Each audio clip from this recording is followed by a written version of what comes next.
এসেছি এখন মায়েরাকে নিয়ে দিদির কাছে।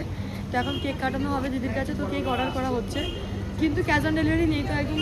তার কারণ এই কদিন আগে আমরা একটা জেপ্টো দিয়ে অর্ডার করেছিলাম 400 টাকার মতো, টাকাও নিয়ে নিয়েছে, মানে অনলাইনে নিয়ে নিয়েছে, তারপর ডেলিভারিও করেনি। ওই জন্য দেখছি কী করা যায়। আর আমরা তো দেখতে পেলামই না, এখন বাজে 6টা 16, আর 6টা পর্যন্ত না হয়ে যাবে, দেখে নাও। 6টা পর্যন্ত এখানে ভিজিটিং আওয়ার্সের টাইম আছে, আর এখন বাজে 6টা 16। আর যেটা 12 ঘন্টার 24 ঘন্টার কার্ড সেটা জানাই উনি উঠে গেছে। আর যেইটা ভিজিটিং আওয়ার্সের পরে তুমি দেখতে পাবে স্লিপ করতে হয়, ওটাও স্লিপ বানিয়েও নিয়ে চলে গেছে। ওই জন্য আমরা এখন নিচে বসে আছি। আর তারপর এখন দাবি খাচ্ছে, এখন ওআরএস খাচ্ছে। কি খাচ্ছ? ওআরএস? কি বিচ্ছিরি খেতে লাগে, আমার জানি না কীভাবে খায়। দাদু ওআরএস খেতে ভালোবাসে জানেন, আমার যেন দেখে আমার নিজেকে মনে হচ্ছে আমি নিজে নেশা করে, মানে একদম দেখে দেখে। আমি ভাবলাম বিকেলে যাবো, বাবুকে ভালো করে দেখবো, কোলে নেবো, তখন কোলে নিতে পারিনি আমি, কারণ সারাদিন বাইরে ছিলাম তো, ঘেমে পুরো মানে এই কোথাও ওর ইনফেকশন হয়ে যায়, ওই জন্য হাত দিইনি। আমরা চান টান করে ধুয়ে ধায়ে সব এলাম, কাঁচা বাচ্চা জামা প্যান্ট পরে। আর এখন দেখি আমরা ঢুকতে পারবো না। ঢুকতে তো পারবো, একটু লাস্টের সময় কম নিয়ে। তার মায়েরাটা দেখ, মায়েরা নাহলে মন খারাপ। আজকে ওর বার্থডে, আজকে তোকে স্পেশাল কিছু আমি বললাম কালকে চশমা মায়ের জন্য কিছু গিফট কিনলি না। রাত 9টার সময় তুমি গিফট কিনতে যাবে, আর কি করবো বলো? রাত 9টার সময় কি তুই দোকান না? কলকাতা সোমনাথ, তাও এখন তো দেশেও পর্যন্ত 12টা 1টা পর্যন্ত দোকান খোলা থাকে, আর এটা সামান্য কলকাতা। এসো তো ভেতর দিকে আসো। ফাইনালি এখন ডক্টরের সঙ্গে কনসাল্ট করে উনি পারমিশন দিল, তাই জন্য কেক নিয়ে সবাইকে একসাথে উঠতে দিল, শুধু কেক কাটিংটা করে চলে আসবো। জামাই এত পুরে নিচে নামলো না, তাও ভালো নামলো না বলে আমরা যেতে পারছি। তো আমরা যাচ্ছি এখন ওপরে কেক কাটিং করার জন্য। কিছু করার নেই, আমি যে আমাকে দেবে একটা দে। দেখ সচিন দৌড়ে ঢুকে গেল, খুব বদমাশ সচিন। এটা বার খালি যাচ্ছে বাবু স্যার। এখন বাজে 9:45, এখন দেখে নামলাম।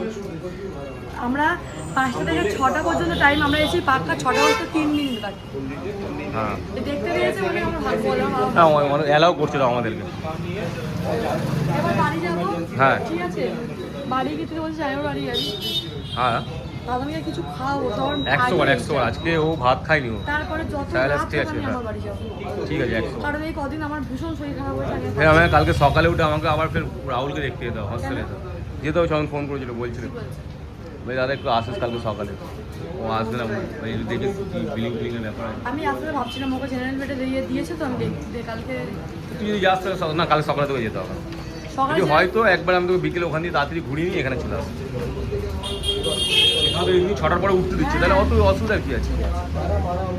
तो सबाई खूबी खुशी। तो Myra Myra happy birthday gift मिल गया है।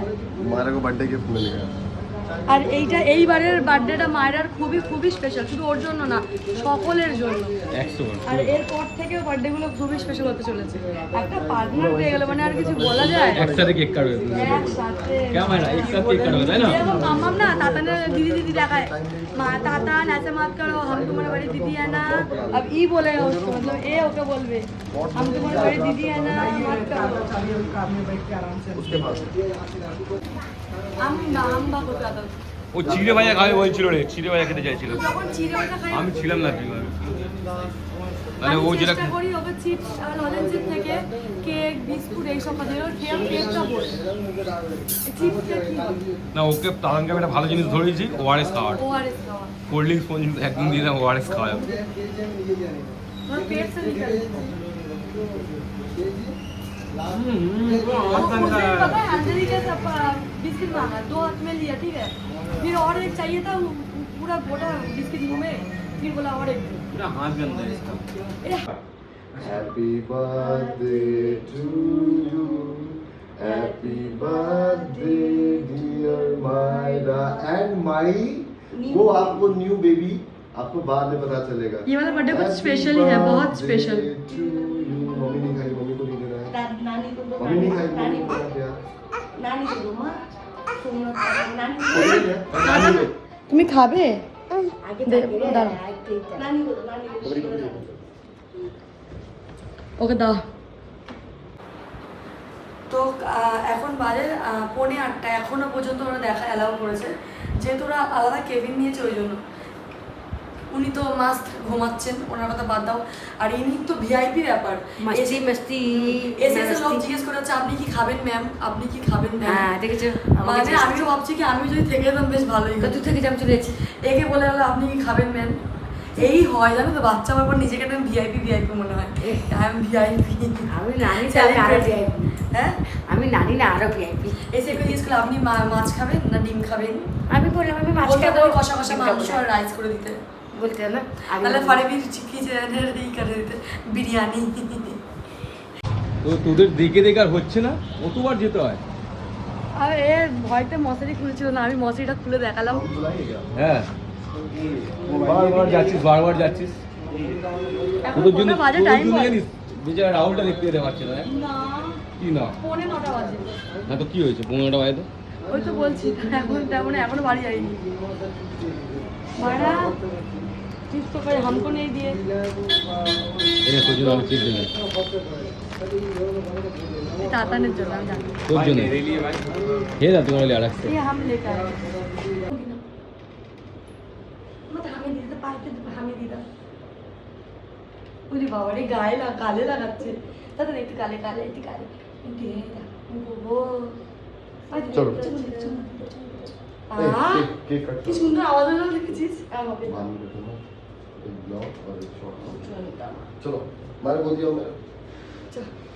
তো কালকে তো তোমরা ব্লগে দেখতেই পেয়েছো, হয়তো সবার ব্লগই তোমরা দেখেছো কি দিদির বেবি হয়ে গেছে, বেবি আর মা দুজনেই সুস্থ আছে। আর এখন তো প্রথম কথা অনেকেই বলবে মুখ দেখানো নিয়ে অনেক নাটক করবে, জেন্ডার রিভিল নিয়ে অনেক নাটক করবে। এখানটায় আমাদের মুখ দেখানো বারণ 21 দিন পর্যন্ত, আমাদের ফ্যামিলি অ্যালাউ করে না যতক্ষণ না ষষ্ঠী পুজো হবে। তো মুখ দেখার কথা ছেড়েই দাও, ওটা 21 দিন পরে দেখতে পাবে। জেন্ডার রিভিল এইটা ওরা যবে চাইবে সবেই তোমরা জানতে পারবে। না সবথেকে বড় কথা মা বাচ্চা খুবই ভালো আছে, সুস্থ হয় তোমাদের আশীর্বাদে। রিভিল আমরা করতে পারবো না, সরি, আগে ওরা করবে তারপরে, কারণ তো জানো এই ব্লগের তো এটাই নিয়ম। আর ওপরে হচ্ছে কি যতগুলো ফেসবুকে তোমরা ফটো দেখতে পাচ্ছ দিদির সঙ্গে জামাইবাবুর ফেস রিভিলের, ওটা একদম ভুয়ো, ওটা এআই জিমেনাই ওইসব দিয়ে করা হচ্ছে। তাই বলবো যতগুলো ফেস দেখছো তোমরা যদি দেখে এন্টারটেন করো, মানে এন্টারটেন পাও, মজা পাও, তবে দেখো। আর যদি জানতেই যাও সত্যি করে মাম্পির বেবিকে কেমন দেখতে, তো সবার আগে বলে দেবো, কিন্তু ওইটা নয়। ওটা দেখতে পাবে 21 দিনের মাথায় ষষ্ঠী পুজোর পরে, ষষ্ঠী পুজোর ব্লগের পরে ওরা ফেস রিভিল করে। খেয়েছো তো? হ্যাঁ পুরো কমপ্লিট। আজকে মাসির রান্না করেছে ভেটকি মাছের কাঁটাকে পুরো কমপ্লিট মাছ বানিয়ে দিয়েছে, হেভি হেভি করেছে। তুমি খাও, বসো আসো। আর ওর কি বেবি হয়েছে সেটা তো বললাম, জেন্ডার এটা পরেই রিভিল হবে। আর আমরা এখন যাইনি হসপিটাল থেকে ঘরে আসুক সকালবেলা যাইনি, তার কারণ হচ্ছে আমার দেওর আমার কাকা শ্বশুরের ছেলে আমার দিদি যেদিনকে ভর্তি হয় তার 3 দিন আগে ওর ভীষণ বড় শরীর খারাপ হয়েছে। শরীর খারাপ না হঠাৎ করে কাজে এসেছিল, পড়ে গিয়ে অজ্ঞান হয়ে গিয়ে নাক মুখ থেকে কন্টিনিউয়াসলি ব্লাড এসে ভেন্টিলেশনে ছিল, তারপরে আইসিইউতে ছিল। এখন ওকে জেনারেল বেডে দেওয়া হয়েছে। তো এই নিয়ে দিদি ভর্তি হওয়ার আগে থেকে পর্যন্ত আমরা হসপিটাল আর ঘর করছি। আমি তো একবেলা যাচ্ছি, কিন্তু সোমনাথ যে দুবেলা সকালবেলা থেকে উঠে, ওই জন্য আমার ঠিক মতন না ব্লগ পোস্ট করতে পারছি না, ফেসবুকে কাজ করতে পারছি। তার উপরে তো দিদি কালকে ভর্তি হলো, তো কালকে সকাল ভর্তি, কালকে থেকে খুব ব্যস্ত। তো ওই জন্য আজকে যাইনি, ওই জন্যই কেন কি সোমনাথ আবার সকালবেলা গেছিলো কাকা শ্বশুরের ছেলের কাছে, আবার বিকেলবেলা ভাত খেয়ে উঠে যাবো কাকা শ্বশুরের ছেলের কাছে দেখে, তারপরে যাবো হচ্ছে কি দিদির কাছে। এই জন্য ব্লগটা একটু কম পাবে বা শর্টস একটু কম পাবে, কিন্তু মিথ্যে কিছু পাবে না। পারলে তো আমরাও এআই দিয়ে পার্টি বা নতুন কিছু দিয়ে বলতাম এআই 100 এআই কেন? হ্যাঁ এআই নয়, মানে এআই এখন কোনো ফেস্টিভ্যাল করো না। আর জেন্ডার রিভিল আমরা এখন করিনি, এখন করবো না এত তাড়াতাড়ি, যতক্ষণ ঘরে আসছে তারপরে, দিদি ঘরে আসার পরে। তাই জন্য কেউ যদি জেন্ডার বলে তখন তোমরা বিশ্বাস করলে তোমাদের বা তোমরা গেস করতে পারো। আবার অনেকে বলছে পেটটা তো দেখে বলো 2-3টে বাচ্চা, একটা বাচ্চা হলো, আমি অনেক দেখছি ফেসবুকে ওর একটাই বাচ্চা। আর যদি টুইন্স বেবি হয় তাহলে ডক্টর আগেই প্রথমেই বলে দেয়, হ্যাঁ ফিজিওলজি, যদি টুইন্স বেবি হয় তাহলে ডক্টর প্রথমেই আল্ট্রাসাউন্ডের পর বলে দেয়, এটা অনেকেই জানে, আমাকে বলার মতো কিচ্ছু নেই। আর দ্বিতীয়ত তোমরা তো এটা জানো আমিও ফ্যাট, আমার দিদিরও ফ্যাট, অনেকেই মোটা দুজনে। আর প্রথম কথা আমাদের সবার প্রথমে ভুঁড়িতে ভীষণ ফ্যাট, আর যেটা আমার থেকে আমার দিদির একটু বেশি না অনেকটাই বেশি। তার জন্য দুই ভাই ওরা দুই বোনই খেতে খুব ভালোবাসে।